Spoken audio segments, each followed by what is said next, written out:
늦가을의 바람이 스산하게 불어오던 어느 날, 경기도 외곽의 작은 마을 한켠에 자리한 기와집에서 한 여인이 부지런히 마당을 쓸고 있었다.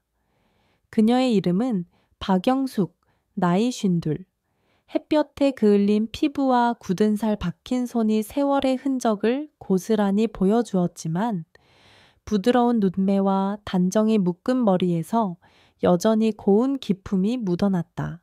영숙은 이 마을에서 태어나고 자라 평생을 흙과 함께 살아왔다. 봄이면 밭을 갈고 여름이면 논에서 모를 심으며 가을엔 수확한 곡식과 채소를 장에 내다 팔았다. 젊었을 땐 남편 최동수와 함께 부지런히 일하며 우리 집만은 빚 없이 지키자는 마음으로 살아왔지만 운명은 잔인했다. 아들이 초등학교 4학년이던 해 남편이 갑작스러운 교통사고로 세상을 떠난 것이다. 그날 이후 영숙의 삶은 완전히 달라졌다. 주변에서는 아직 젊은이 재혼하라는 권유가 많았지만 그녀는 단호했다. 이 아이만은 내가 끝까지 지킬 거예요. 그 결심 하나로 그녀는 홀로 가장이 되어 농사일과 품팔이를 오가며 하루하루를 버텼다. 아들 최민수는 그런 어머니를 잘 알았다.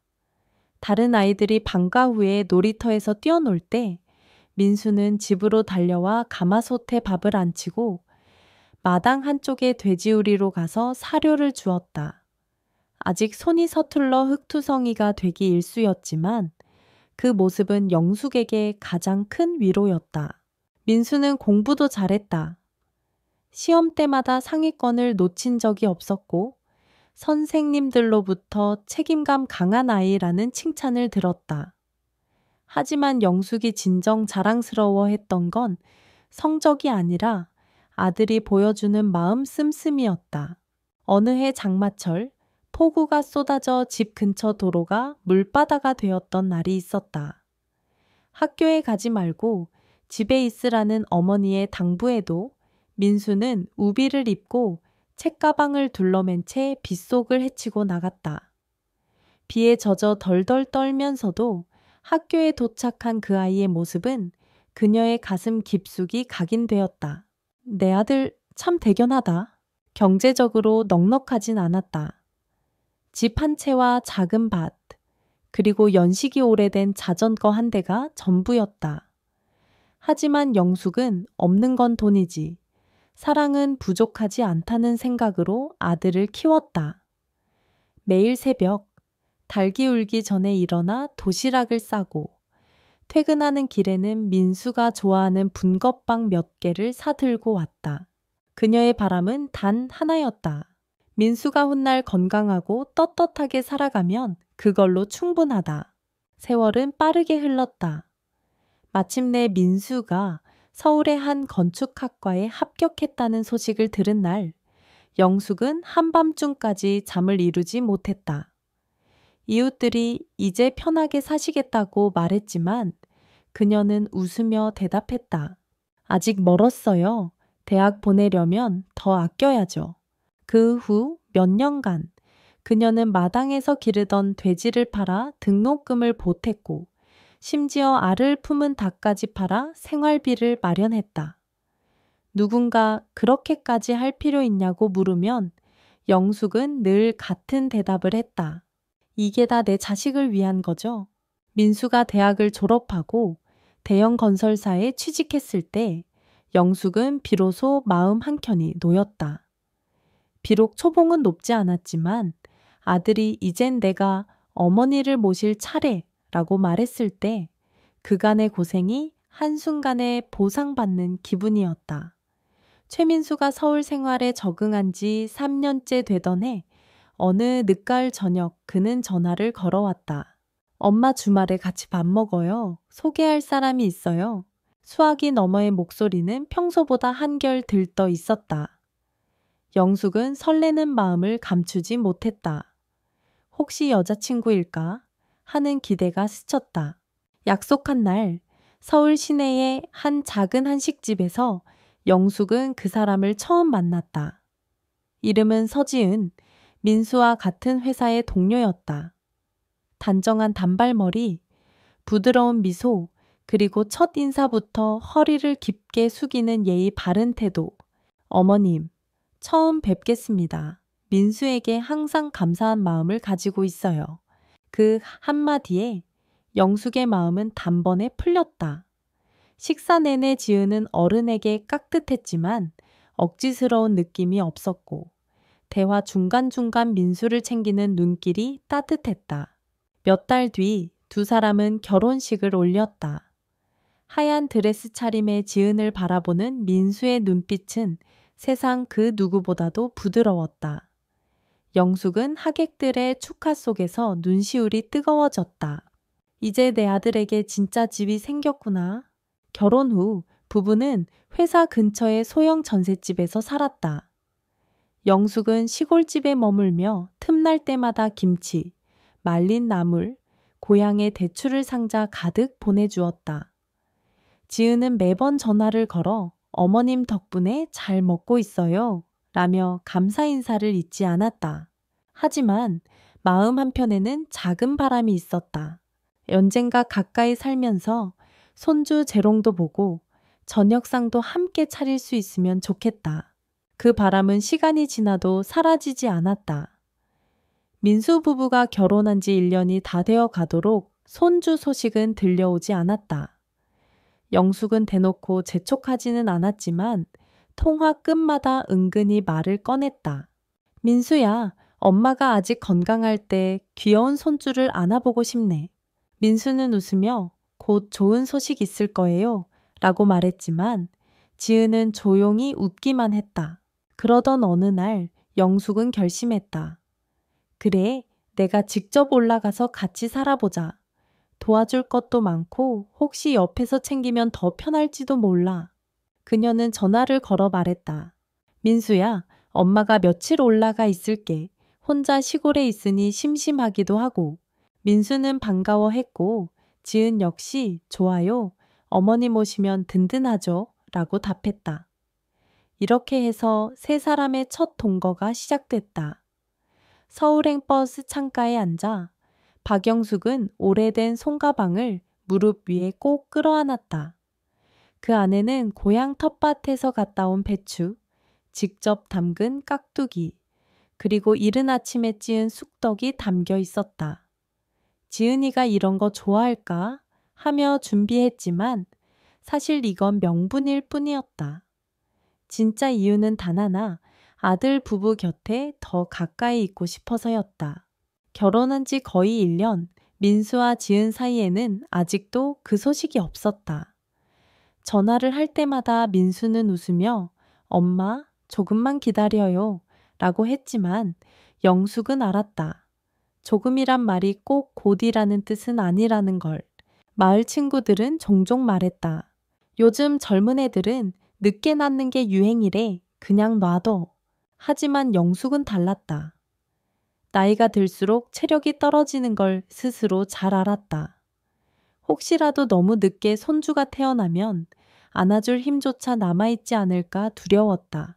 그녀는 단순히 손주를 빨리 보고 싶다는 마음뿐 아니라 지은을 더 잘 챙기고 싶은 마음도 있었다.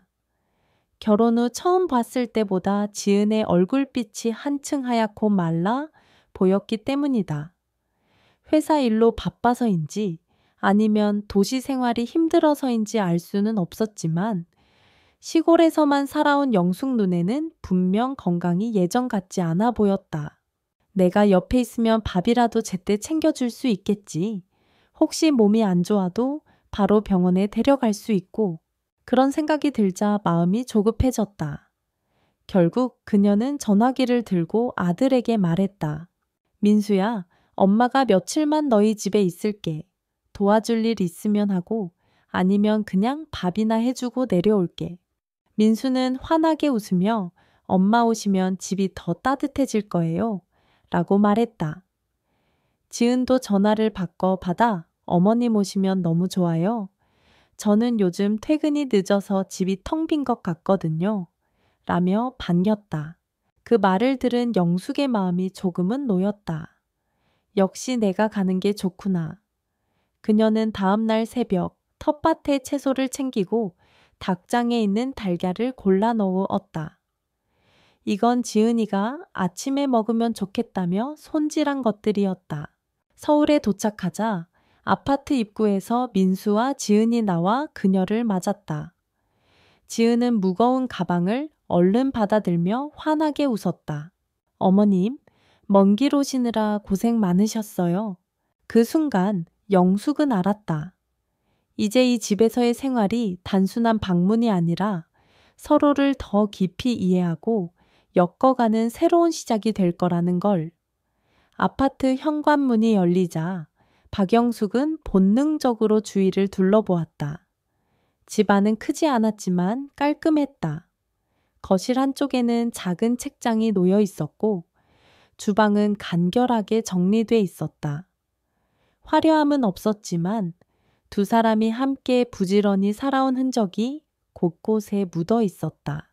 어머님 방은 여기예요. 급히 준비하느라 간단하게만 정리했어요. 지은이 문을 열어주자 작은 방 안에 하얀 커튼과 단정히 개켜진 이불이 보였다. 창문 너머로는 옆 아파트 동과 멀리 회색 하늘이 펼쳐져 있었다. 영숙은 고개를 끄덕이며 방 안에 가방을 놓았다. 시골의 푸른 들판과는 전혀 다른 풍경이었지만 이곳이 앞으로 자신이 머무를 자리라고 생각하니 묘하게 마음이 차분해졌다. 그날 저녁 세 사람은 함께 식탁에 앉았다. 지은이 준비한 저녁상에는 된장찌개, 제육볶음, 그리고 김치가 올려져 있었다. 이 김치 어머님이 보내주신 거예요. 정말 맛있어요. 그 말을 들은 영숙은 미소를 지었다. 음식 맛을 칭찬받는 건 그 어떤 선물보다 기분 좋은 일이었다. 식사 중에도 민수와 지은은 번갈아 가며 그녀의 안부를 물었다. 엄마, 허리 괜찮아요? 어머님, 오래 앉아 계시면 무릎 아프시죠? 그런 세심한 물음 하나하나가 영숙에게는 낯설지만 따뜻한 위로였다. 하지만 시간이 갈수록 그녀는 다른 것도 느꼈다. 부부는 평일엔 거의 얼굴을 볼 시간이 없었다. 민수는 공사 현장 회의 때문에 퇴근이 늦었고 지은도 종종 야근을 했다. 이러니 밥도 제대로 못 먹고 몸이 말랄 수밖에. 영숙은 속으로 중얼거리며 자신이 이 집에 오길 잘했다고 생각했다. 다음 날부터 그녀는 자연스럽게 집안일을 맡았다. 아침 일찍 일어나 쌀을 씻고 반찬을 만들고 빨래를 널었다. 시장에 나가 싱싱한 채소를 사오고 작은 화분에 허브를 심어 부엌 창가에 두었다. 저녁이면 민수와 지은이 피곤한 얼굴로 돌아왔다. 그럴 때마다 영숙은 말 없이 따뜻한 밥상을 내어주었다. 세 사람은 식탁에 둘러앉아 하루의 이야기를 나눴다. 민수는 직장에서 있었던 일을, 지은은 동료들과의 작은 해프닝을 웃으며 전했다. 그 웃음소리를 들으며 영숙은 마음속 깊이 다짐했다. 여기서라면 내가 조금 더 오래 머물러도 되겠다. 그녀는 아직 몰랐다. 곧 이 집에서 예상치 못한 일들이 벌어지고 그 일들이 세 사람의 관계를 완전히 바꿔놓을 거라는 것을. 서울에 올라온 지 일주일쯤 지나자 박영숙은 이 집의 생활 패턴을 대략 알게 됐다. 아침엔 자신이 식사를 준비하고 민수와 지은은 출근 준비를 하며 바쁘게 움직였다. 점심 무렵에는 혼자 시장을 다녀오고 오후엔 빨래나 청소로 시간을 보냈다. 저녁에는 세 사람이 함께 식탁에 앉아 하루를 마무리했다. 그런데 며느리 지은에 대해 이상한 점이 하나 있었다. 퇴근 후 집에 돌아오면 옷을 갈아입기도 전에 곧장 욕실로 들어가 샤워를 했다. 하루 일과가 힘드니 씻고 쉬고 싶은 건 당연하지. 처음에는 그렇게 생각했다. 하지만 며칠이 지나면서 영숙은 그 샤워 시간이 유난히 길다는 걸 깨달았다. 10분, 20분, 길면 1시간 가까이. 물소리가 계속 들렸다. 특히 민수가 출장으로 집을 비우는 날이면 그 시간은 더 길어졌다. 어느 날은 밤 10시가 다 되어서야 지은이 돌아왔는데 인사만 건네고 바로 욕실로 들어가 문을 잠갔다. 영숙은 TV를 보던 손을 멈추고 욕실 쪽으로 귀를 기울였다. 처음엔 물이 세차게 흐르는 소리, 잠시 후엔 뭔가 바스락거리는 소리가 섞여 들려왔다. 저게 뭐 하는 소리일까? 수건을 털거나 뭘 숨기는 건가? 그녀의 마음속에 작은 의심이 싹 텄다. 혹시 회사에서 좋지 않은 일을 당했나? 아니면 몸이 어디 아픈 걸까? 다음 날도 마찬가지였다. 퇴근 후 곧바로 욕실, 그리고 긴 샤워, 문틈 사이로 흘러나오는 김이 거실까지 번졌다. 박영숙은 속으로 중얼거렸다. 아무래도 뭔가 있다. 그냥 피곤해서 씻는 건 아닌 것 같은데 그날 밤 잠자리에 누운 그녀는 뒤척였다. 이상한 습관의 이유를 모른 채 지켜만 보는 건 어머니로서 너무 답답한 일이었다. 그날은 민수가 사흘째 출장을 간 날이었다. 저녁 9시가 조금 넘은 시각, 지은은 평소보다 더 지친 표정으로 집에 들어왔다. 어머님, 오늘은 좀 늦었죠? 말끝을 흐린 채 그녀는 손에 들고 있던 큰 가방을 방 안에 두고 그대로 욕실로 향했다. 문이 닫히고 잠금 장치가 딸깍 소리를 내자 곧 세차게 물이 쏟아지는 소리가 들려왔다. 박영숙은 부엌 식탁에 앉아 차를 마시려 했지만 마음이 편치 않았다. 몇 분 지나자 물소리가 잦아들었고 대신 낮고 거친 숨소리, 그리고 무언가를 비비는 듯한 소리가 희미하게 들려왔다. 그 순간 며칠 전부터 느껴오던 의심이 머릿속을 스쳤다. 이렇게 오래 씻는 건 그냥 피곤해서가 아닐 거야. 결국 그녀는 자리에서 일어났다. 거실 불을 끄고 조심스레 욕실 쪽으로 다가갔다. 문과 문틀 사이 아주 가느다란 틈으로 불빛이 새어나오고 있었다. 심장이 요동쳤다. 이러면 안 되는데 그래도 봐야겠다. 그녀는 숨을 죽이고 살짝 고개를 기울였다.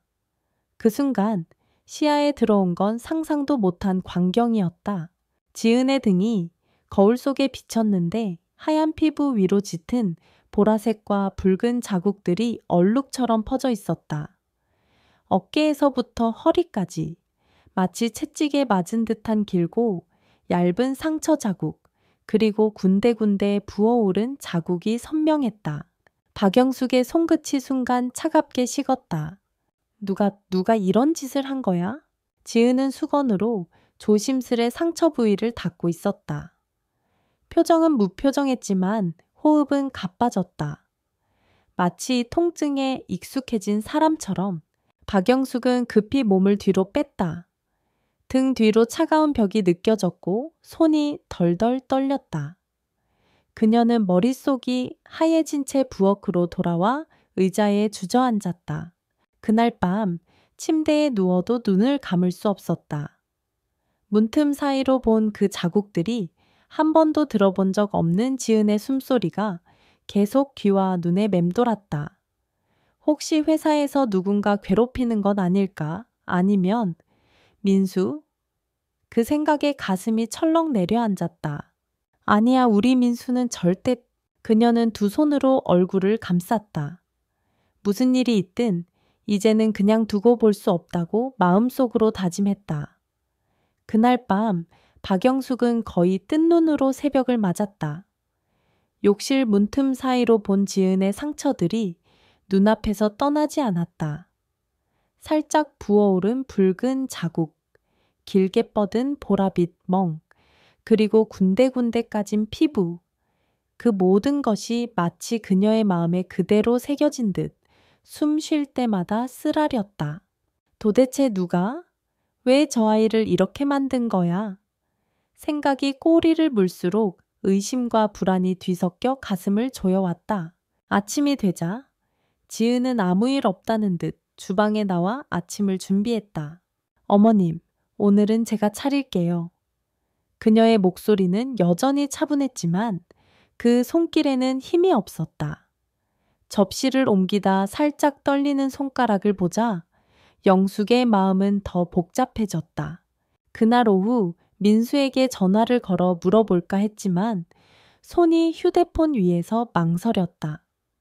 만약 민수가 이 일에 연루되어 있다면 아들에 대한 의심을 입 밖에 낸다는 건 그녀로서는 상상조차 하기 힘든 일이었다. 결국 그녀는 다른 선택을 했다. 주머니에서 전화기를 꺼내 지역 경찰서의 번호를 눌렀다. 호흡이 가빠지고 손끝에 식은땀이 맺혔다. 여보세요. 여기 파출소입니다. 아, 네. 제가 좀 상담 드릴 게 있어서요. 목소리가 떨려 나오자 경찰관이 차분하게 물었다. 무슨 일이신가요? 제 며느리인데 매일 밤 늦게 들어와서 욕실에서 한참을 씻어요. 어제 문틈으로 봤는데 등에 심하게 맞은 것 같은 상처가 있었습니다. 경찰관의 목소리가 잠시 굳어졌다. 혹시 가해자가 누구인지 아시나요? 아니요, 전혀 모르겠습니다. 하지만 제 느낌엔 오래된 일 같아요. 그냥 넘어가면 안 될 것 같아서 경찰관은 간단한 정보를 적고 다음날 집으로 찾아와 이야기를 나누자고 했다. 전화를 끊은 뒤에도 영숙은 한참 동안 가슴이 두근거렸다. 무섭기도 하고 혹시 괜히 일을 키우는 건 아닐까 걱정도 됐다. 하지만 마음 한구석에서는 분명한 목소리가 울리고 있었다. 나는 이 집의 어머니고 지은의 시어머니야. 누군가 우리 가족을 해친다면 가만히 있을 수 없어. 그녀는 그날 밤 주방 식탁에 앉아 오래도록 창밖의 불빛을 바라봤다. 결심은 이미 서 있었다. 이제 숨겨진 진실을 밝혀야 했다. 다음 날 저녁 초인종 소리가 울렸다. 박영숙이 문을 열자 단정한 제복을 입은 2명의 경찰관이 서 있었다. 어제 신고해 주신 분 맞으시죠? 네, 들어오세요. 거실로 들어온 경찰관들의 시선이 잠시 집안을 훑었다. 마침 현관에서 신발을 벗던 지은이 그 모습을 보고 멈춰 섰다. 그녀의 얼굴이 순식간에 하얗게 질렸다. 무슨 일이죠? 지은의 목소리는 작고 떨렸다. 영숙은 숨을 고르며 입을 열었다. 지은아, 어제 내 등을 봤어. 그 상처들? 누가 그런 거니? 순간 거실의 공기가 무겁게 내려앉았다. 지은은 시선을 피하며 뒤로 한 걸음 물러났다. 경찰관이 부드럽게 말을 건넸다. 저희는 당신을 돕기 위해 온 겁니다. 혹시 누군가 폭력을 행사했거나 위협한 적이 있습니까? 그 말에 지은의 어깨가 작게 떨렸다.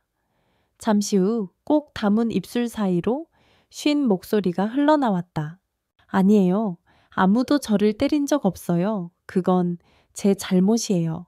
뜻밖의 대답에 영숙과 경찰 모두 순간 말을 잃었다. 영숙이 다급히 물었다. 무슨 소리니? 어떻게 내 잘못이야? 지은은 그제야 눈가가 젖어들며 고개를 숙였다. 회사에서 인원 감축 이야기가 나왔어요.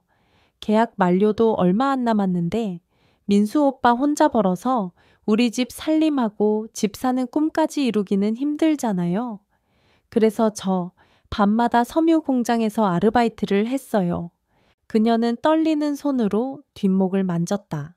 거기 먼지랑 화학 섬유 때문에 피부가 뒤집어졌는데 너무 피곤해서 긁다 보니 이렇게 됐어요. 민수 오빠한테는 절대 말 안 하려고 했어요. 괜히 걱정할까봐. 영숙은 그 자리에서 말문이 막혔다. 그토록 의심하고 불안해하던 상처가 누군가의 폭력이 아니라 며느리의 희생과 노력의 흔적이었다니 경찰관 중 한 명이 고개를 끄덕이며 말했다. 이건 범죄 사건이 아니네요. 다만 건강을 위해서라도 이런 일을 계속하면 안 됩니다. 경찰이 떠난 후 영숙은 천천히 지은에게 다가갔다. 그녀의 양손을 꼭 잡으며 목이 메인 목소리로 말했다. 미안하다. 엄마가 너를 의심하다니. 이렇게 힘든데도 혼자 감당하게 해서 미안하다. 그날 밤 거실에는 오직 두 여인의 울음소리만이 번졌다. 그리고 영숙은 마음속으로 다짐했다. 이제부터는 내가 내 편이 될 거야. 다시는 네가 혼자 아프게 두지 않겠다. 경찰이 돌아간 후 박영숙은 한동안 멍하니 거실 창밖만 바라보았다. 가로등 불빛이 번지는 밤거리, 차들이 빠르게 오가고 있었지만 그녀의 마음은 여전히 무겁고 먹먹했다. 지은이 부엌에서 조용히 설거지를 하고 있었다. 그 얇아진 어깨를 보는 순간 영숙은 결심했다. 이젠 절대 혼자 힘들게 두지 않겠다. 다음 날 아침, 영숙은 평소보다 일찍 일어나 부엌 불을 켰다. 시골에서 가져온 황태와 물을 넣고 국을 끓이고 직접 담근 된장으로 찌개를 끓였다. 아침상 위에는 따끈한 밥, 노릇하게 부친 계란말이, 그리고 김한 접시가 놓였다. 지은이 방에서 나왔을 때 식탁 위에 차려진 음식들을 보고 놀란 듯 눈을 크게 떴다. 어머님, 이렇게 많이 차리셨네요. 몸이 약해진 건 밥으로 회복해야지. 앞으로 아침은 꼭 먹고 나가. 그날부터 영숙은 지은의 하루를 세심하게 챙겼다. 퇴근이 늦을 때면 역까지 마중 나가고 피부에 좋은 약초를 달여 먹였으며 섬유 공장 일은 절대 다시 하지 않겠다고 여러 번 다짐하게 했다. 며칠 후 지은의 상처가 조금씩 옅어지기 시작했다. 욕실 거울 앞에서 등과 어깨를 살펴보던 지은은 작은 미소를 지으며 말했다. 어머님 덕분에 많이 좋아졌어요. 그 말에 영숙의 가슴이 따뜻하게 벅차올랐다. 두 사람은 점점 많은 시간을 함께 보냈다. 주말이면 근처 공원에 산책을 나가거나 시장에 가서 함께 장을 봤다. 시장 상인들이 두 분 참 닮으셨네요 라고 할 때마다 영숙은 마음속으로 흐뭇하게 웃었다. 닮아간다는 건 서로 마음이 가까워졌다는 뜻이지. 그렇게 조금씩 며느리와 시어머니 사이의 거리는 짧아졌다. 말로 하지 않아도 서로의 마음을 읽을 수 있는 순간이 늘어갔다. 하지만 영숙은 여전히 한 가지를 결심하지 못하고 있었다. 바로 자신이 속으로 준비하고 있는 큰 결심, 지은과 민수를 위한 집을 마련하는 일이었다. 그 결정은 곧 두 사람에게 예상치 못한 또 다른 오해를 불러올 것이었다. 며느리의 상처가 아물어 갈수록 박영숙의 마음속에는 또 다른 바람이 자리 잡았다. 이이가 더는 고생하지 않도록 안정된 보금자리를 만들어주고 싶다. 민수와 지은이 사는 원룸은 햇빛이 잘 들지 않고 부엌과 거실이 합쳐진 좁은 공간이었다. 매번 부엌에서 요리를 하다가 몸을 옆으로 비켜야 하는 지은의 모습을 볼 때마다 영숙은 속으로 다짐했다. 내 평생 모아둔 돈, 그리고 시골집 땅을 담보로 해서라도 집을 장만해야겠다. 며칠 동안 영숙은 부동산과 은행을 오가며 발품을 팔았다. 시골의 오래된 땅 문서를 꺼내어 은행 상담사에게 내밀 때 그 손끝은 약간 떨리고 있었지만 마음은 단단했다. 이건 제 이름으로 된 땅이에요. 담보로 쓰겠습니다. 은행 절차는 생각보다 순조롭게 진행됐다. 그리고 어느 날 대출 심사 1차 승인이라는 문자가 영숙의 휴대폰에 도착했다.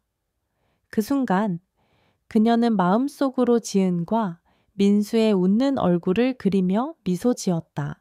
조만간 좋은 소식을 전해줄 수 있겠구나. 그러나 그 기쁨은 오래가지 않았다. 그날 저녁 영숙이 잠시 외출한 사이 거실 테이블 위에 놓인 휴대폰이 울렸다. 지은은 무심코 휴대폰 화면을 보았고 은행 대출 승인이라는 문구가 눈에 들어왔다. 그 옆에는 담보, 서러마 시야 텀매하면 토지라는 문장이 선명하게 적혀 있었다. 지은은 순간 얼어붙었다. 어머님이 왜 대출을? 게다가 시골 땅을 담보로 우리한테 말씀도 안 하시고. 그녀는 서랍을 뒤져보다가 영숙이 미리 준비해둔 대출 서류 사본과 부동산 계약 예정서를 발견했다.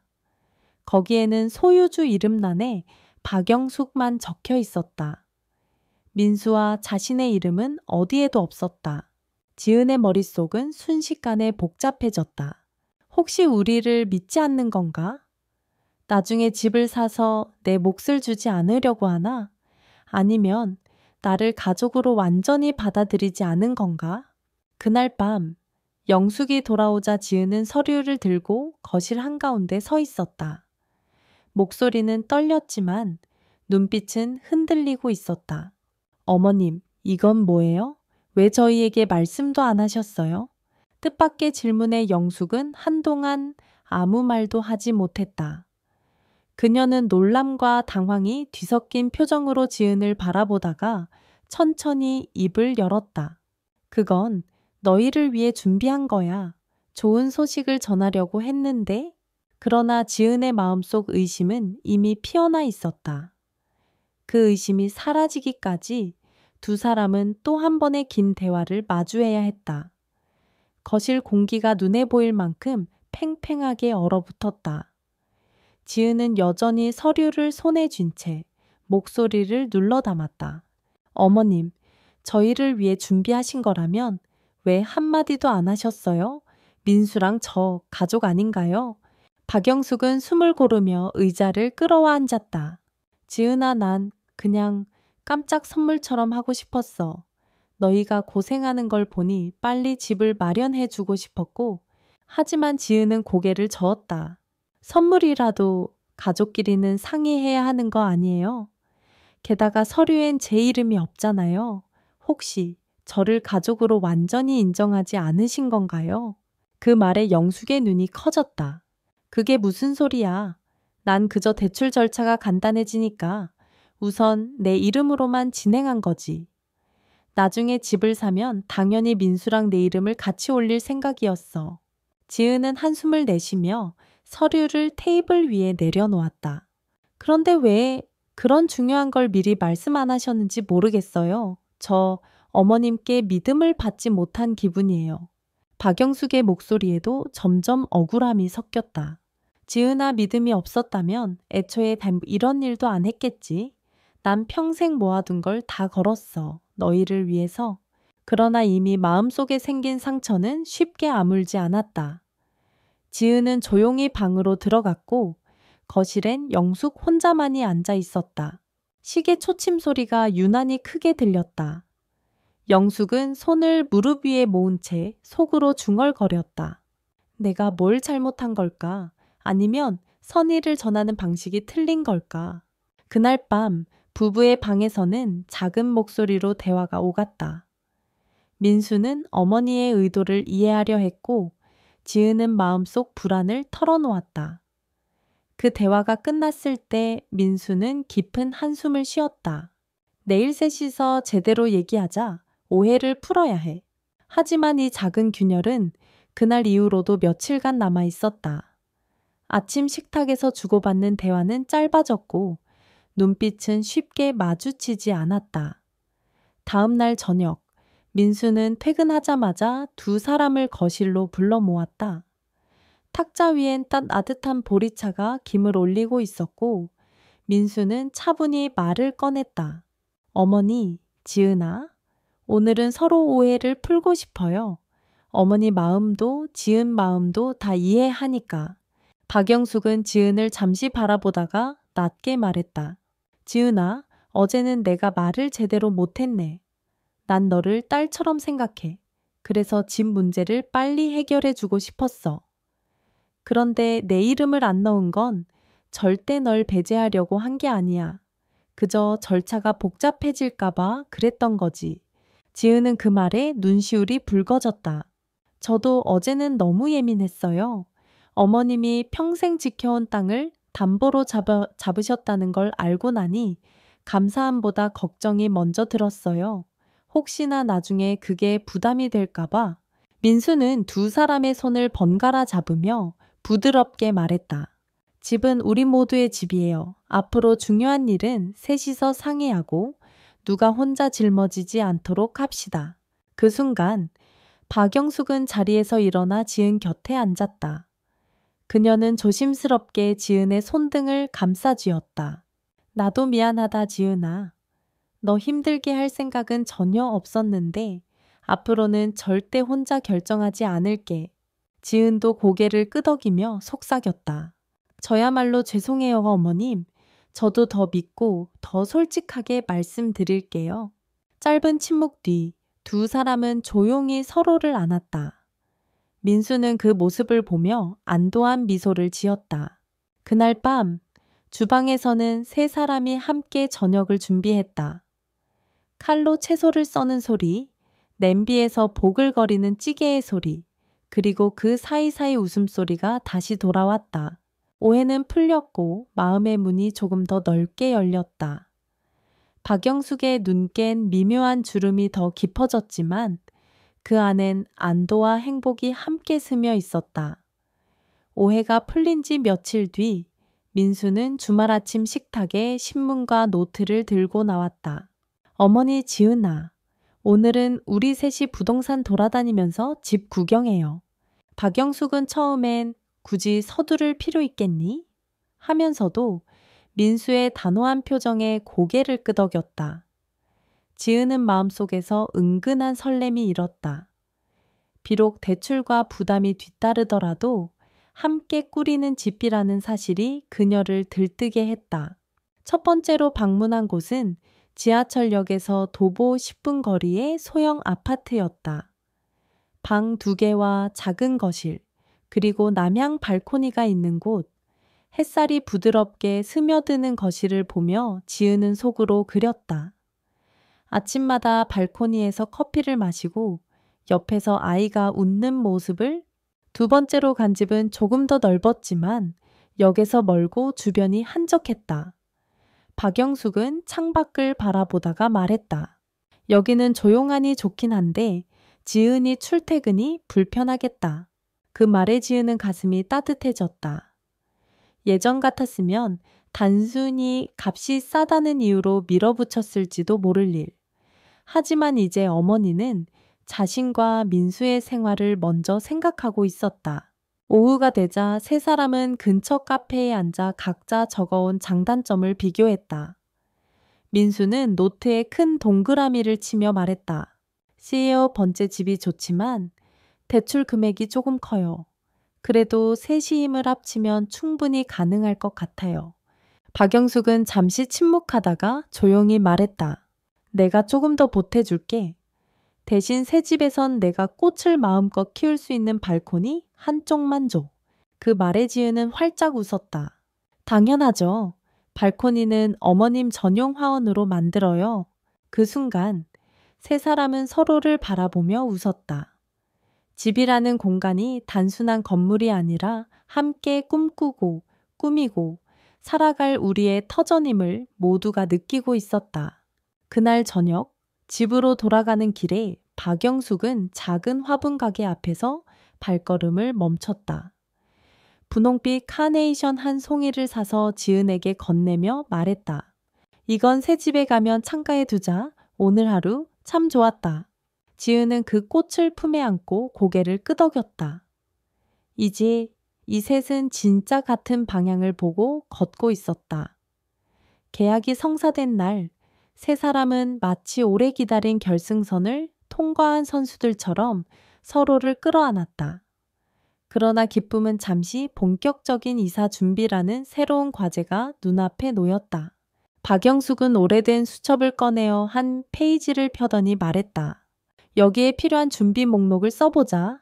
짐 싸기, 청소, 가구 배치, 커튼 주문, 할 게 많다. 민수는 노트북을 켜고 온라인 가구점을 둘러봤다. 지은은 부엌에서 상자와 테이프를 챙겨와 하나둘씩 정리하기 시작했다.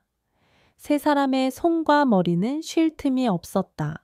이사 당일까지 남은 한 달 동안 퇴근 후 거실 한쪽에는 분류된 짐 박스가 점점 쌓여갔다. 민수는 힘쓰는 일을 맡고 지은은 분류와 포장을, 박영숙은 세탁과 정리를 담당했다.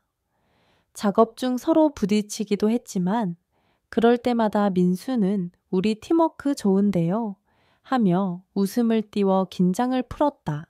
어느 날 저녁 새 집을 미리 방문해 발코니에 서서 세 사람은 바깥 풍경을 바라봤다. 햇살이 아파트 단지를 부드럽게 감싸고 있었다. 박영숙이 중얼거렸다. 여기라면 매일 아침 새소리를 들으며 차를 마실 수 있겠네. 지은은 발코니 한쪽을 가리키며 말했다. 저쪽에 꽃 선반을 놓고 여기에 작은 의자 2개 어머님이랑 앉아 이야기하면 딱이에요.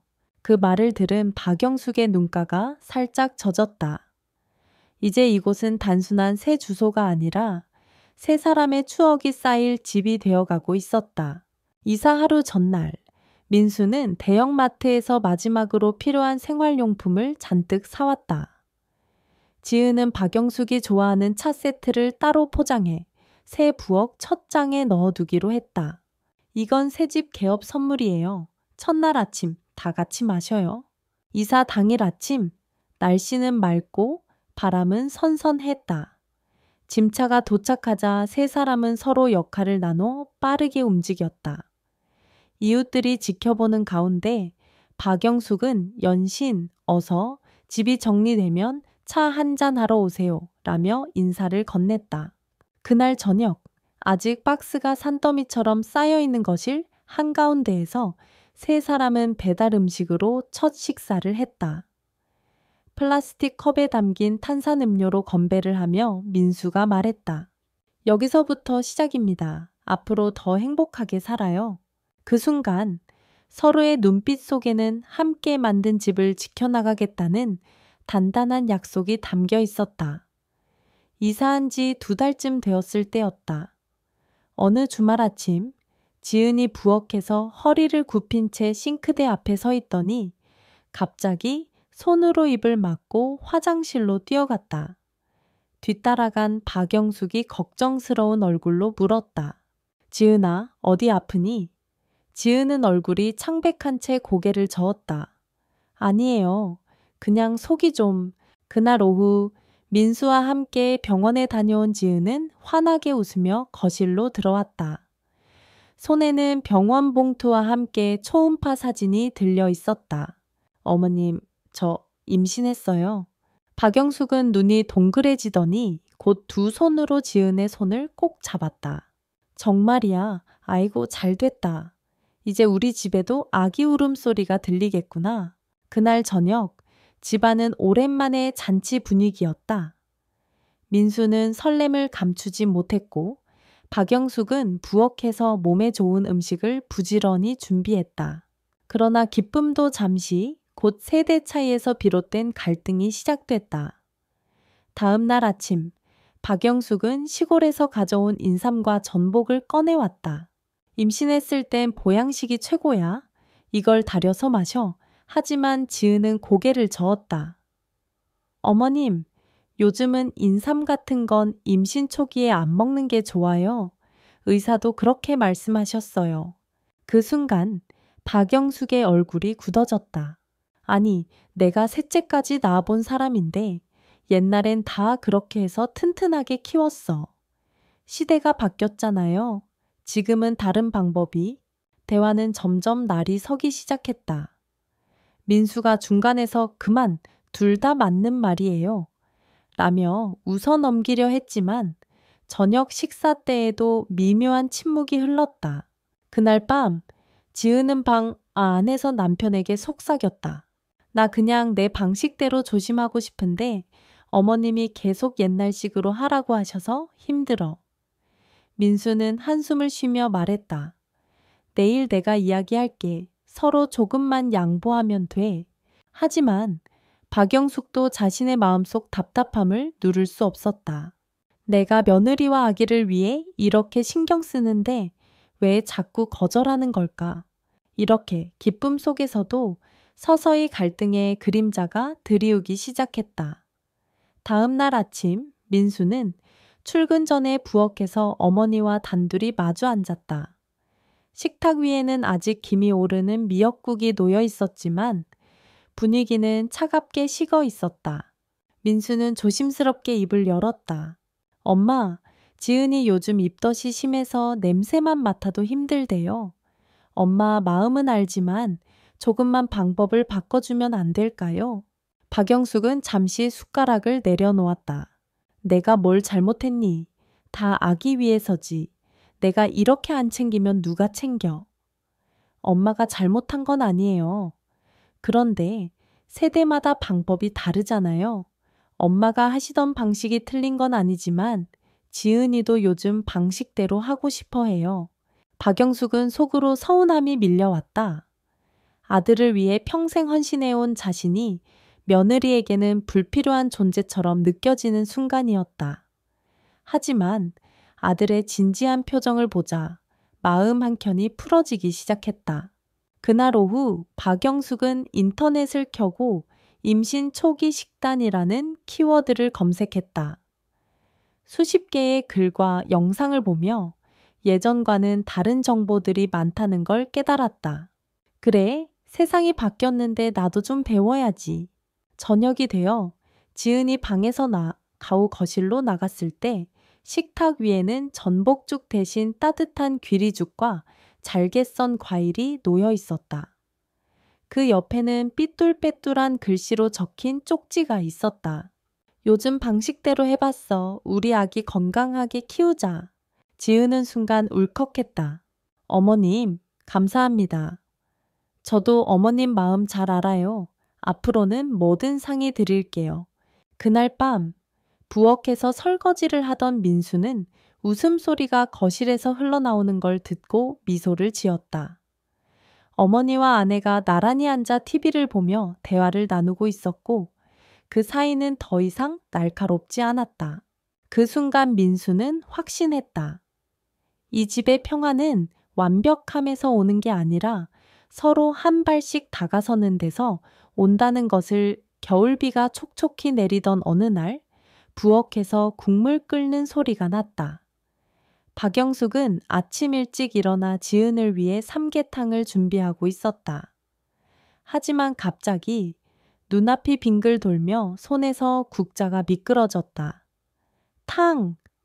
하는 소리와 함께 냄비 뚜껑이 바닥에 떨어졌다. 지은은 놀라 달려와 어머니를 부축했다. 어머님 괜찮으세요? 얼굴이 너무 창백해요. 박영숙은 애써 미소를 지으며 별거 아니야. 그냥 조금 어지러운 것뿐이야. 라고 말했지만 손끝이 차갑게 식어 있었다. 민수가 급히 병원으로 모시고 갔고 진단은 저혈압과 영양불균형, 의사는 단호하게 말했다.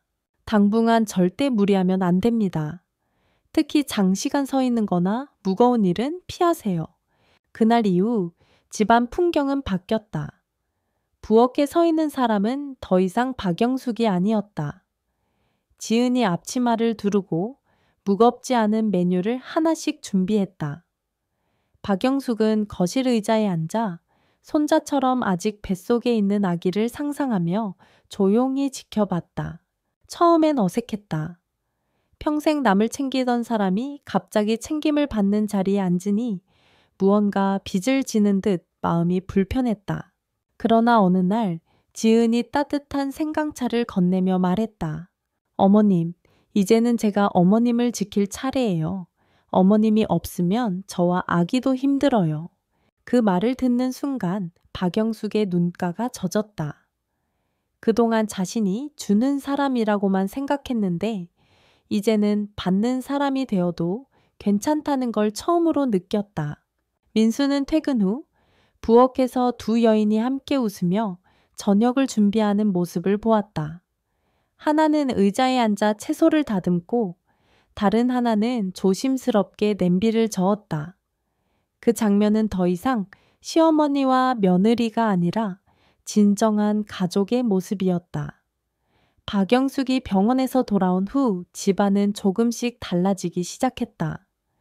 민수는 예전처럼 업무에서 돌아오자마자 텔레비전 앞에 앉아 휴식을 취하지 않았다. 그 대신 조심스럽게 부엌으로 향했다. 냉장고에서 재료를 꺼내고 식기세척기를 돌리고 지은과 함께 저녁 식사를 준비했다. 처음에는 서툴렀다. 칼질을 잘못해 채소가 여기저기 튀고 밥솥 뚜껑을 잘못 닫아 김이 새기도 했다. 그러나 지은은 눈썹 하나 찡그리지 않고 민수에게 차근차근 방법을 알려주었다. 민수 씨, 칼은 이렇게 잡고 양파는 이렇게 썰면 돼요. 천천히 하면 괜찮아요. 우리 셋이 함께하면 충분히 해낼 수 있어요. 민수는 웃으며 고개를 끄덕였다. 그동안 회사에서 성과와 승진에만 매달리느라 집안의 작은 일들을 소홀히 했던 자신을 돌아보게 되었다. 주말이면 세 사람은 함께 공원을 산책했다. 박영숙은 지은의 손을 잡고 천천히 걸었고 민수는 뒤에서 가방을 들며 두 사람을 지켜주었다. 서로가 서로를 챙기는 모습 속에서 단순한 부부와 시어머니의 관계가 아닌 깊은 신뢰와 애정이 느껴졌다. 또한 민수는 가족의 소중함을 느끼며 회사 생활에도 변화를 주었다. 퇴근 후 곧장 집으로 돌아오고 주말에는 가급적 외출을 줄이고 집에서 가족과 시간을 보냈다. 집안의 공기는 점점 따뜻해졌고 박영숙의 웃음소리가 집안 곳곳에 울려 퍼졌다. 어느 날 저녁 식사 후 박영숙은 조용히 말했다. 지은아, 민수야, 내가 이렇게 늙어서 걱정을 끼치지만 너희가 함께 있어 주니까 마음이 놓여 정말 고맙다. 지은은 손을 잡고 대답했다. 어머님, 이제 우리는 서로의 가족이에요. 힘든 시간도 함께 나누면 이겨낼 수 있어요. 민수는 두 사람을 번갈아 바라보며 마음속 깊이 결심했다. 앞으로 어떤 일이 있어도 가족을 최우선으로 할 거야. 서로를 배려하고 이해하며 함께 살아가는 법을 잊지 않겠어. 그날 이후 집안의 작은 변화들은 큰 행복으로 이어졌다. 아침마다 세 사람은 함께 식사를 하고 저녁에는 서로의 하루를 나누었다. 말없이 지나쳤던 집안일도 이제는 서로 도와가며 해결했다. 박영숙의 건강을 챙기는 일도 자연스럽게 가족의 일상이 되었고 그 속에서 서로에 대한 신뢰와 사랑이 한층 깊어졌다. 결국 민수, 지은, 박영숙 세 사람은 단순히 한 집에 사는 가족이 아닌 서로를 이해하고 지켜주는 진정한 공동체가 되었다. 작은 일상 속에서 느끼는 따뜻함과 서로의 배려가 그들에게 있어 가장 큰 행복이자 삶의 원동력이 되었다. 시간이 흐르면서 민수, 지은, 박영숙의 집안은 완전히 새로운 분위기로 바뀌었다. 예전에는 각자 바쁘고 분주한 삶 속에서 서로를 챙기기 어려웠지만 이제는 작은 일 하나에도 서로를 배려하며 행복을 공유하는 시간이 늘어났다. 아침에는 세 사람이 함께 식탁에 앉아 간단한 아침을 먹었다. 박영숙은 민수에게 차를 타서 회사에 가는 방법을 잊지 말라고 조언했고 지은은 오늘 할 일과 필요한 준비물을 정리하며 민수의 하루를 돕는다. 민수 역시 그동안 미처 신경 쓰지 못했던 집안일을 자연스럽게 맡으며 서로의 역할이 조화롭게 맞물리기 시작했다. 주말에는 가족 세 사람이 함께 공원에 나가 산책을 하거나 가까운 카페에 들러 서로의 이야기를 나누었다. 박영숙은 젊었을 때의 추억을 이야기하며 미소를 짓고 지은은 민수의 일상과 고민을 들으며 조언과 격려를 건넸다. 민수는 그런 두 사람을 바라보며 마음 깊이 감사함과 사랑을 느꼈다. 또한 집안에서의 소소한 변화도 눈에 띄었다. 거실 구석에는 박영숙이 좋아하는 꽃을 놓아 밝은 분위기를 만들고 주방에는 지은과 민수가 함께 요리한 음식을 나누며 웃음이 끊이지 않았다. 세 사람은 더 이상 서로를 의무감으로 챙기는 것이 아니라 진심 어린 마음으로 서로를 보살피고 이해하며 하루하루를 살아갔다. 민수는 회사에서도 변화가 생겼다. 업무에만 몰두하던 예전과 달리 이제는 동료와의 협력과 가족의 균형을 중요시했다. 퇴근 후에는 곧장 집으로 돌아오고 주말에는 집안일과 가족 시간을 우선했다. 그 덕분에 민수는 일과 삶의 균형을 찾았고 마음의 여유가 생기면서 업무 능력도 점차 향상되었다. 어느 날 세 사람은 저녁 식사 후 거실 소파에 함께 앉아 조용히 이야기를 나누었다. 박영숙은 살짝 눈을 감으며 말했다. 이제야 마음이 편안해지네. 너희가 함께 있어주니 정말 다행이다. 지은은 박영숙의 손을 꼭 잡고 답했다. 어머니, 이제 우리는 서로의 가족이에요. 함께 웃고 서로를 지켜주며 살아가는 법을 배웠어요. 민수는 그 순간 지난 세월의 후회와 상처를 모두 떠올리며 가슴 깊이 결심했다. 앞으로도 우리가 함께하는 모든 순간을 소중히 여기자. 서로를 이해하고 존중하며 사랑하는 마음을 잊지 말자. 그날 이후 세 사람의 일상은 점점 더 풍요롭고 행복하게 변했다. 작은 일상 속에서 느끼는 웃음과 배려, 그리고 서로를 향한 사랑이 그들에게 있어 가장 큰 기쁨이자 삶의 원동력이 되었다. 박영숙, 지은, 민수는 이제 단순한 가족이 아니라 서로를 이해하고 지지하며 함께 성장하는 진정한 가족 공동체가 되었다. 그들은 서로에게 힘이 되어주고 작은 행복을 나누며 앞으로 다가올 어떤 어려움도 함께 극복할 준비가 되어 있었다. 시간은 천천히 흐르지만 세 사람의 삶은 이전과 달리 매의 순간이 선물처럼 느껴졌다. 민수는 아침마다 창문을 열고 신선한 공기를 들이마시며 하루를 시작했다. 지은은 아침 준비를 하면서도 민수에게 따뜻한 커피를 건네며 가족으로서 서로를 챙기는 기쁨을 만끽했다.